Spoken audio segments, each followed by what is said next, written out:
কান্দি নিজ বাড়ির ভাইরা আল্লাহর নবীর একজন সাহাবী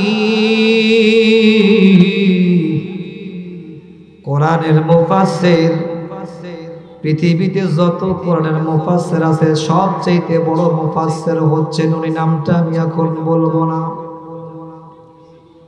এই কুরআনুল কারীমের মুফাসসির ঈশান নামাজ আদায় করার পরে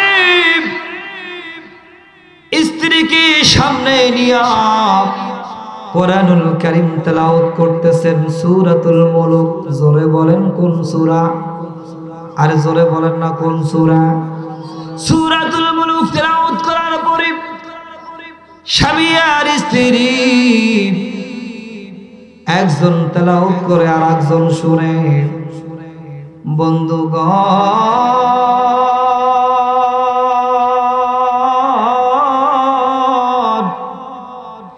স্বামী স্ত্রীকে বলে, স্ত্রী রে, তোমার গর্ভে যে আমার সন্তান আছে, এই সন্তানটিকে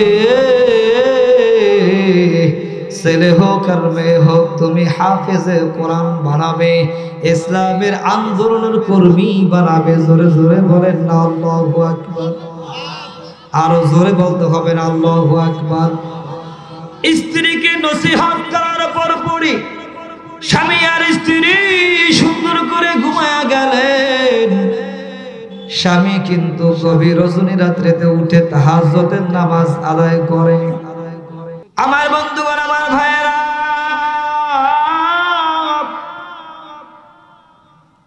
স্বামী নসিহত করে, স্বামী আর স্ত্রী সুন্দর করে ঘুমায়া গেলে।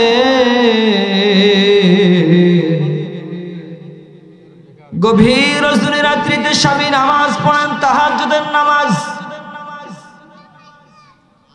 ঠিক তার মুহূর্ত দিয়া স্বামী নামাজ পড়ার আগে দিয়া রাত যখন 2টা বাজে স্বামী উঠিয়া ছোট্ট বাচ্চাদের মতো কান্নাকাটি আরম্ভ করে দিল। জোরে বলেন সুবহানাল্লাহ। স্ত্রী পাশে শুয়ে আছে, বলে, স্বামী তুমি কান্দো কেন? কি হয়েছে তোমার? স্বামী বলে, স্ত্রী রে, এমন একটা স্বপ্ন দেখলাম, এই স্বপ্ন দেখার পরে আমার কান্না, চোখের কান্না আমার বের হচ্ছে। স্ত্রী বলল, কি স্বপ্ন তুমি দেখেছো? স্বামী এবার বলে, আমি স্বপ্নে দেখি আমার মরা বাবা স্বপ্নে আমাকে হাসানি দিয়া ডাকে, যে আমাকে কোলাকুলি করার জন্য ডাকে। ওই স্ত্রী রে, আমি তো জানি যে মরা বাবা সন্তানকে ডাকে, ওই সন্তানের হায়াত দুনিয়ার জমিনে আর থাকে না। এই স্ত্রী, আমার তো মনে হয় হায়াত নাই, শেষ হয়ে গিয়েছে, আমি হয়তো মারা যাব। স্ত্রীও কান্না করে, স্বামীও কান্না করে। স্ত্রী স্বামীকে জড়ায় ধরে কান্না করে, স্বামীও স্ত্রীকে জড়ায় ধরে কান্না করে। এমন সময় তাহাজ্জুদের নামাজে স্বামী স্ত্রী দাঁড়াইয়া আল্লাহর কাছে ডাক দিয়া কয়, স্ত্রী দুটি হাত ধরে বলে, আল্লাহ,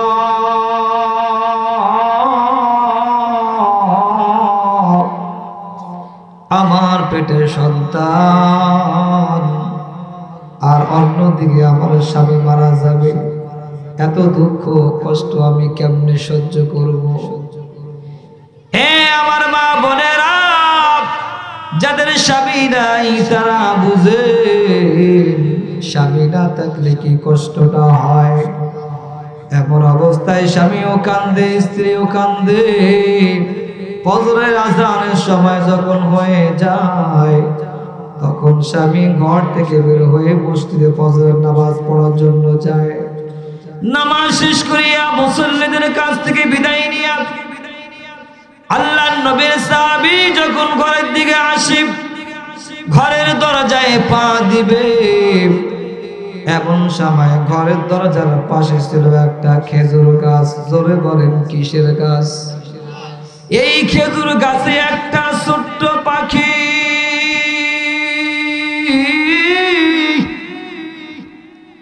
আল্লাহ তাকে ডাক দিয়া বলে, আল্লাহ তুমি আমার পাখির জবানটা খুলে দাও,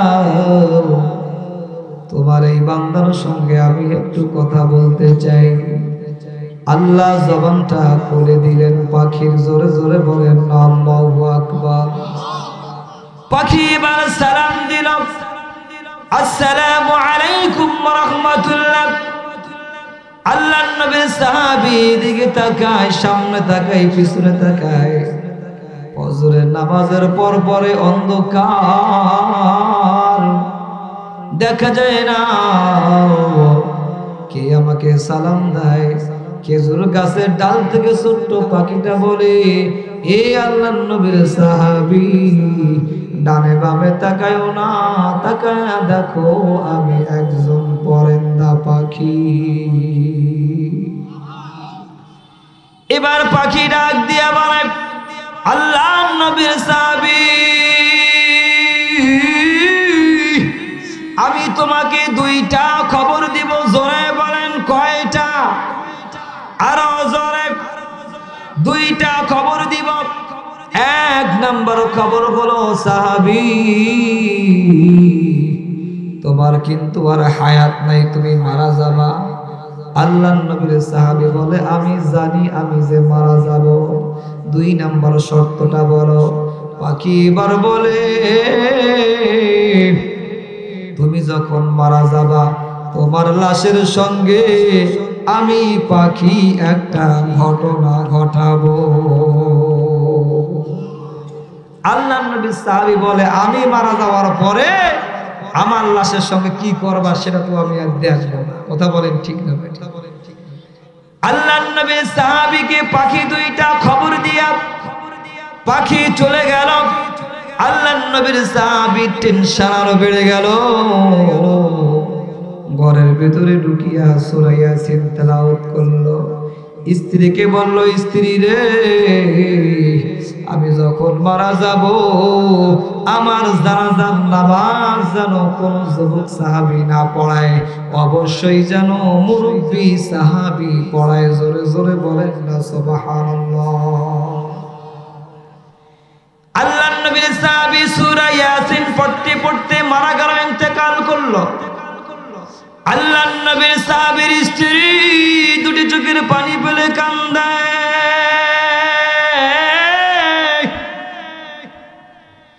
এ কান্দি নিজ বাড়ি এলাকার ভাইরা, ও মা বোনেরা, কানায় কানায় মাহফিল ভর্তি হয়ে গিয়েছে। একটু মনোযোগ সহকারে শুনেন।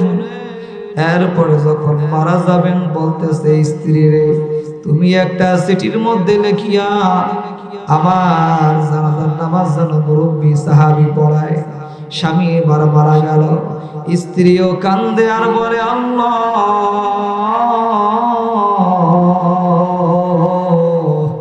আমি তো গর্ভবতী মহিলা, আমি তো বাহিরে যাইতে পারবো না। ও আল্লাহ, আমার স্বামী যে মারা গেছে এই খবরটা তুমি গাইবে ভাবে জানায়া দাও। স্বয়ং আল্লাহর নবী সাহাবায়ে কেরামদেরকে জানায়া দিয়েছেন। জোরে জোরে বলেন না সুবহানাল্লাহ। এ আমার বন্ধুগণ, আমার ভাইরা, এবার আল্লাহর নবীর সাহাবী জানাজার নামাজ পড়ানোর জন্য একজন মুরব্বী সাহাবীকে বলা হলো। আল্লাহর নবীর সাহাবীর গোসল দিয়া এবার কবরস্থ করাবে। তার আগ দিয়া লাশটাকে দাফন কাফন কাপড় পরায়া লাশটাকে সামনে রেখে হাজার হাজার সাহাবী জানাজার নামাজে দাঁড়ায়া গেছেন। ইমাম সাহেব বক্তৃতা দিচ্ছেন, জানাজার নামাজ আরম্ভ করবে, তার আগ মুহূর্ত দিয়া ওই একটা পাখি আকাশ দিয়ে উড়ে যায়। ওই যুবক যুবক সাহাবীরা নাঙ্গা তরবারি বের করিয়া সবাই আকাশ পাশে ছুরি ধারণ করেছে, পাখিটাকে মারবে। যারা যার নামাজে পাখি ডিস্টার্ব দেয় কেন? এ কোন পাখি? ওই মুরব্বী ইমাম সাহাবী বলে, যুবকরা না না, পাখিকে মারিও না, আমরা দেখি পাখিটা কি জন্য আসছে। আরো জোরে মহব্বতে বলেন না আল্লাহু আকবার, আরো জোরে বলেন না আল্লাহু আকবার। এবার তরবারি সবাই নামালেন। প্রশ্ন করতে চাই, বলেন তো ওই পাখি কোন পাখি? ওই যে খেজুর গাছের ছোট্ট পাখি বিশাল বড় পাখি আকার ধারণ করে যখন আসলো, আকাশ দিকে উড়ে উড়ে ওই পাখিটা ওই কোরআনের মুফাসসিরের লাশের বুকের উপর বসছে, বসিয়া তার ঠোঁট দিয়া কাপনের কাপনটা মুখ থেকে সরাইয়া, ও আমার নিজ বাড়ির ভাইয়েরা,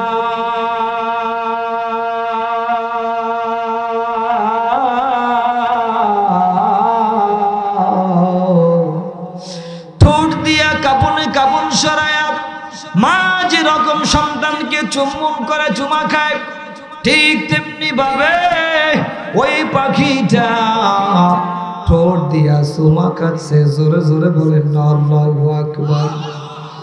আর কোরআনের একটা ছোট্ট আয়াত তেলাওয়াত করছে, বলবো নাকি সেই আয়াতটা?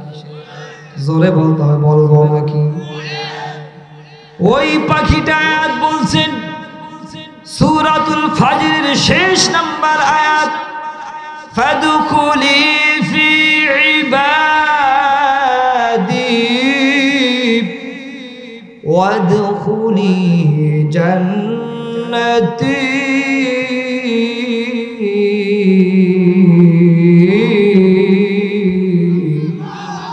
হয় নাই, জোরে বলেন না আল্লাহু আকবার। এবার পাখিটা এইরকম করে চুম্বন দেওয়ার পরে পাখিটা জিকির করা শুরু করলো। এমনি করে পাখিটা গায়েব হয়ে গেল, অদৃশ্য হয়ে গেল। আল্লাহ নবীর সাহাবী ইমাম বলে, কি ব্যাপার? পাখিটা আসলো, কিন্তু পাখিটা কি কারণে আসলো জানার দরকার আছে না নাই? কিন্তু কেউ জানে না পাখিটা কোন পাখি। একটা সাহাবী যুবক হাত উঁচা করে বলে, আমি জানি পাখিটা কোথায় গেছে, পাখিটার নাম কি আমি জানি, পাখিটার পরিচয় দিবে সেটাও আমি জানি। মুরব্বী সাহাবী ইমাম বললেন, বলো তো দেখি পাখির পরিচয়টা কি? তখন ওই সাহাবীর নাম হচ্ছে আব্দুল্লাহ ইবনে জাবের রাদিয়াল্লাহু তাআলা আনহু। জোরে বলেন না সুবহানাল্লাহ।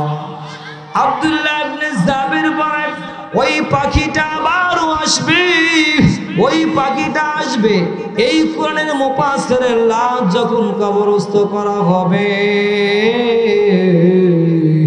ওই কবরে পাখিটা আবার আসবে। জোরে বলেন না সুবহানাল্লাহ। আপনাদের কি খারাপ লাগতেছে নাকি বাবা? এ মুসলমান ভাইরা আমার, আল্লাহর নবীর সাহাবীর লাশটা যখন কবরস্থ করা হলো, কবর শেষে যখন দাফন কার্য শেষ করা হলো, তখন সবাই আকাশের দিকে তাকায় আছে, পাখিটা আসবে, পাখির পরিচয়টা দিবে। এ মুসলমান, যদি আপনার আমার লাশের সময় ওই পাখিটা এসে এরকম কোরআনের আয়াত বলে, আমাদের নসিব কত ভালো, কথা বলেন ঠিক না বেঠিক? আবার যদি পাখি এসে কালেমা পড়ে, তাহলে নসিব কত আমাদের ভালো। সবাই তাকায় আছে, পাখি আসবে, সবাই তাকায় আছে আসমানের দিকে। পাখিটা আসবে, পাখিটা আসবে অপেক্ষায় রয়েছে। সবাই তাকায় দেখে পাখি আসার কথা একটা, পাখি আসতেছে হাজার হাজারটা। জোরে বলেন না আল্লাহু আকবার, মহাব্বতে বলেন না আল্লাহু আকবার, লিল্লাহি তাকবীর। সামনের ভাইরা একটু আপনারা সাইলেন্ট দেখেন, পিছনের ভাইরা লিল্লাহি তাকবীর।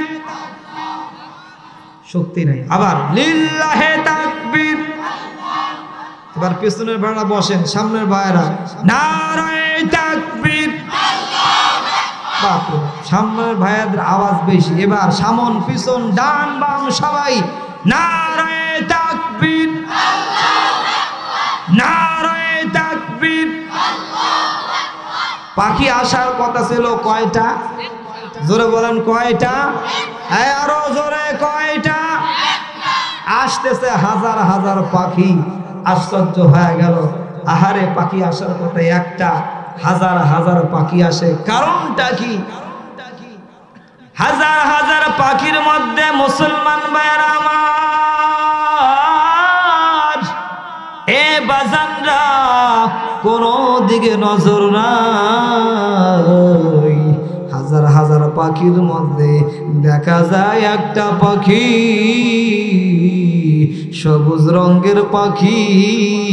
সুন্দর সুন্দর পাখির মধ্যে অতুলনীয় সুন্দর একটা পাখি দেখা যায়। ওই পাখি, ওই পাখি, ওই পরেন্দা পাখি, খেজুর গাছের পাখি জানাজায় আসছিল। হাজার হাজার পাখির মধ্য থেকে একটা পাখি আলাদা দেখা যায়। ওই পাখিটাকে বলল, এ আল্লাহর নবীর সাহাবীরা, তোমরা কি জানো এখানে কতগুলা পাখি আসছে? কয় হাজার পাখি আসছে। সাহাবীরা বলে, না না জানি না।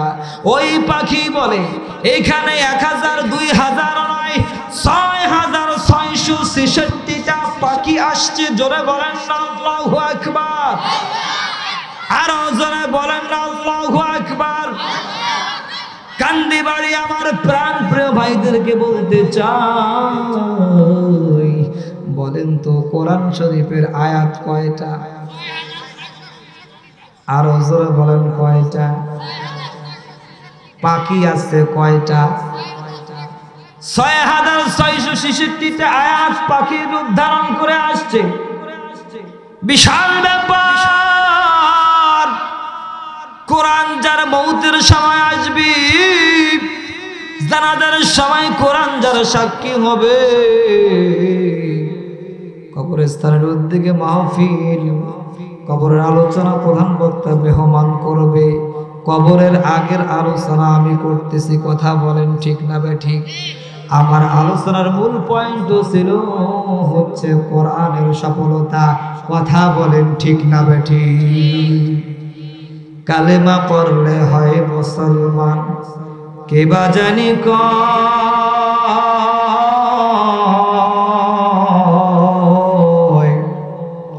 ঈমান যদি তাজা না থাকে মুসলমান কবু নাহি হয়।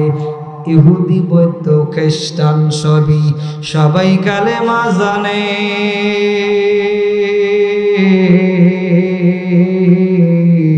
তথাপিও তারা নয় মুসলমান। ইমানের হাকিকত যদি না মানে, কথা বলেন ঠিক না বেঠিক? আজকে কেন নিচ্ছে বিধায়, আজকে কেন নিচ্ছে বিধায় রসুলের রক্ত মাখা দিন,